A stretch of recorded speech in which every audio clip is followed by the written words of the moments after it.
अस्सलाम वालेकुम दोस्तों, उम्मीद करता हूँ आप जहाँ भी होंगे खैरियत से होंगे।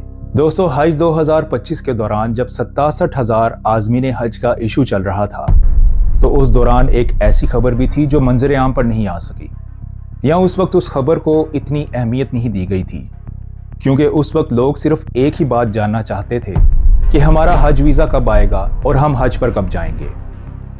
वो खबर क्या थी जो सिर्फ ऐवानों की राहदारियों तक ही रही।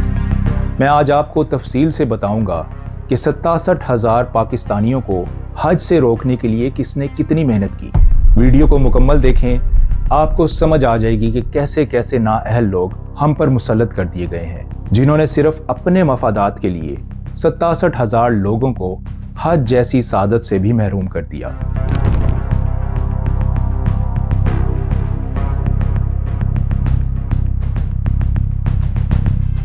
दिसंबर 2024 में वजारत मजहबी अमूर के सेक्रेटरी डॉक्टर जुल्फिकार हैदर ने सेनेट की कायमा कमेटी को एक ब्रीफिंग दी कि हुकूमत हज 2026 के इंतजामात संभालने से दस्तबरदार होने का इरादा रखती है। उन्होंने इशारा दिया कि अगले साल से मुकम्मल हज प्रोग्राम प्राइवेट ऑपरेटर्स के हवाले किया जा सकता है। डॉक्टर हैदर ने ये बात 31 दिसंबर 2024 मंगल के रोज सेनेट की कायमा कमेटी बराए मजहबी अमूर के इजलास के दौरान कही। उन्होंने इंकशाफ किया कि सऊदी अरब की हिदायत पर 2024 में हज ऑपरेट करने वाली कंपनियों की तादाद 500 से कम करके 162 कर दी गई थी, लेकिन सऊदी हुक्काम की तरफ से मजीद दबाव आ रहा है कि तादाद को मजीद कम करके 46 कर दिया जाए और हर कंपनी 2000 हाजियों का क्लस्टर बनाए। जिस कंपनी के पास 2000 हाजियों का क्लस्टर नहीं होगा, उस कंपनी को कोटा नहीं मिलेगा। उन्होंने मजीद कहा कि वजारत मुस्तकबिल में हज के इंतजामात से पीछे हटने का इरादा रखती है। ताहम उन्होंने खबरदार किया कि निजी हज ऑपरेटर्स को चाहिए कि वो अदालत से अपने केसेस वापस ले लें, वरना उनके कोटे मनसूख कर दिए जाएंगे। आखिर ये कौन से केसेस थे जिनका जिक्र डॉक्टर जुल्फिकार हैदर ने किया? आइए पहले इनके बारे में जान लेते हैं ताकि चीज़ों को समझने में आसानी हो।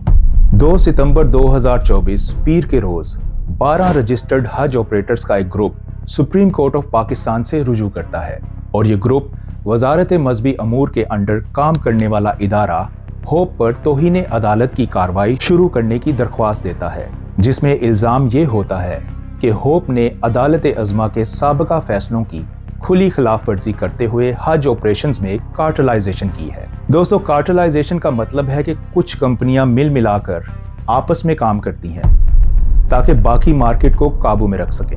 दरख्वास्त में सुप्रीम कोर्ट के 2 अहम फैसलों का हवाला दिया गया।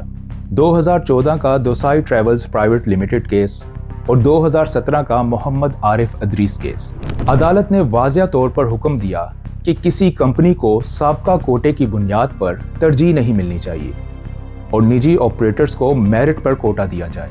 दरख्वास्त में इल्ज़ाम लगाया गया कि गुज़श्ता 10 साल के दौरान निजी शोबे का 90,000 का मुकम्मल कोटा पाकिस्तान के हज ऑपरेटर्स की तंजीम होप के अराकीन, जो कि 900 कंपनियों का कार्टल है, इसके हाथ में रहा है। दरख्वास्त गुजारों ने इल्ज़ाम लगाया कि इस कार्टल ने सरकारी अहलकारों की मिली भगत से ये यकीनी बनाया कि 1157 रजिस्टर्ड हज ऑपरेटर्स जो होप के रुकन नहीं हैं, वो इस हज कोटे से महरूम रहे।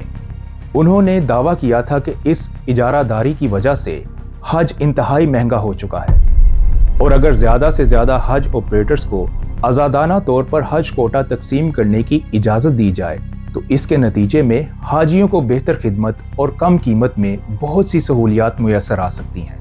दरख्वास्त में कहा गया कि इन तमाम अदालती अहकामात के बावजूद गुज़श्ता 10 साल से हज ग्रुप ऑर्गेनाइजर्स मुबैना कार्टल का हिस्सा नहीं है, इन्हें कोई कोटा नहीं दिया गया। दरख्वास्त में जिन अफराद को फरीक बनाया गया, इनमें वजारत मजहबी अमूर के सेक्रेटरी डॉक्टर जुल्फिकार हैदर भी शामिल हैं। अदालत ने स्टे ऑर्डर जारी करके हुक्म दिया कि जब तक अदालत के पहले अहकामात पर मुकम्मल अमल दरामद ना हो या नए ज़ाब्ते, मेरिट और शफाफियत को यकीनी ना बनाया जाए, तब तक नए कवानीन नाफिजुल अमल नहीं होंगे। अदालत ने जो स्टे ऑर्डर दिया वो इस बात का इशारा है कि वजारत मजहबी अमूर ने मुमकिना तौर पर सुप्रीम कोर्ट के साबका फैसलों की खिलाफ वर्जी की। स्टे ऑर्डर ने नए कोटे की तकसीम को मौखर किया। تاکہ وقتی طور پر تفصیلی سماعت مکمل نہ ہو سکے۔ دوستو، آپ پاکستان کے انصاف دینے والے اداروں کی ترجیح دیکھیں۔ انہوں نے 2 ہاتھیوں کی لڑائی میں 67,000 پاکستانیوں کو حج سے محروم کر دیا۔ قانون پر عمل درآمد کرانے کے اور بھی طریقے ہو سکتے تھے۔ ہر چیز کا حل پابندی نہیں ہوتا، خاص طور پر حج جیسی فرض عبادت کو بھی اپنے منافع کے لیے قربان کر دیا۔ یہ اسٹے آرڈر سپریم کورٹ نے 12 رجسٹرڈ حج آپریٹرز کی درخواست پر دیا، جن کا ہوپ سے کوئی تعلق نہیں ہے۔ پاکستان میں تقریباً 1157 رجسٹرڈ حج آپریٹرز ہیں جو کہ پرائیویٹلی کام کرتے ہیں، جن کا ہوپ سے کوئی تعلق نہیں، اور ہوپ میں تقریباً 900 کمپنیاں تھیں جن کو کم کر کے صرف 46 کر دیا گیا، اور ان پر یہ لازم کر دیا گیا کہ ہر کمپنی 2000 حاجیوں کا کلسٹر بنائے گی۔ یہ تبدیلی بھی سعودی عرب کی حج پالیسی کے مطابق کی گئی، کیونکہ سعودی حکام اتنی زیادہ کمپنیوں سے نمٹنے کے لیے تیار نہیں۔ جتنی کم کمپنیاں ہوں گی اتنی اچھی سہولتیں ان کو دی جائیں گی، لیکن ہوپ ایسا کرنے پر راضی نہیں تھا، جس کی وجہ یہ تھی کہ پہلے ان کو 900 کمپنیوں سے 162 کمپنیوں تک محدود کیا گیا، اور اب ان کو صرف 46 کمپنی تک محدود کر دیا گیا۔ وزارت مذہبی امور، پرائیویٹ حج آپریٹرز اور ہوپ، ان تینوں کے مفادات کے ٹکراؤ کی وجہ سے 67,000 پاکستانی حج 2025 سے محروم ہو گئے۔ سینٹ کی قائمہ کمیٹی کے اجلاس میں بار بار اس بات کا ذکر کیا گیا کہ پرائیویٹ حج آپریٹرز کیسز واپس لے لیں، ورنہ حج کوٹے پر پابندی لگ سکتی ہے۔ یہ اجلاس 31 دسمبر 2024 کو ہوا تھا۔ اگر اس وقت کیسز واپس لے لیے جاتے تو آج یہ مسئلہ کھڑا نہ ہوتا۔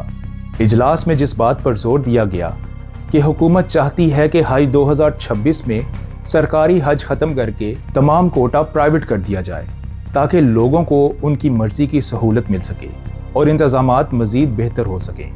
2024 میں پرائیویٹ حج آپریٹرز کو 80 شکایات موصول ہوئی، جبکہ سرکاری حج کرنے والوں کی 18,000 شکایات موصول ہوئی۔ اس سے تو یہ صاف ظاہر ہے کہ حکومت سرکاری حج کو ختم کر کے پرائیویٹ سیکٹر میں تبدیل کرنا چاہ رہی ہے، اور اس کا کیا میکینزم ہوگا یہ تو آنے والا وقت ہی بتائے گا، کیونکہ اس سال جو 67,000 پاکستانی حج پر نہیں جا سکے، کیا ان کو ترجیحی بنیادوں پر حج کا موقع ملے گا؟ اور جو مزید پاکستانی حج کی خواہش رکھتے ہیں وہ حج پر جا سکیں گے؟ اور جو لوگ سرکاری حج کے لیے درخواستیں جمع کرواتے تھے اور پھر قرعہ اندازی کے تحت ان کو حج کا موقع ملتا تھا، وہ لوگ اب کیا کریں گے؟ کیا حج 2026 میں ہم ایک نیا بحران دیکھ رہے ہیں؟ یہ تو آنے والا وقت ہی بتائے گا، لیکن آپ لوگوں کی اس بارے میں کیا رائے ہے مجھے کمنٹس میں ضرور بتائیے گا۔ اگر اس ویڈیو سے آپ کو کوئی فائدہ پہنچے تو اسے لائک کریں، دوستوں کے ساتھ شیئر کریں، اور میرے چینل کو بھی سبسکرائب کریں۔ آپ کی سپورٹ کا بہت شکریہ۔ ملتے ہیں اگلی ویڈیو میں۔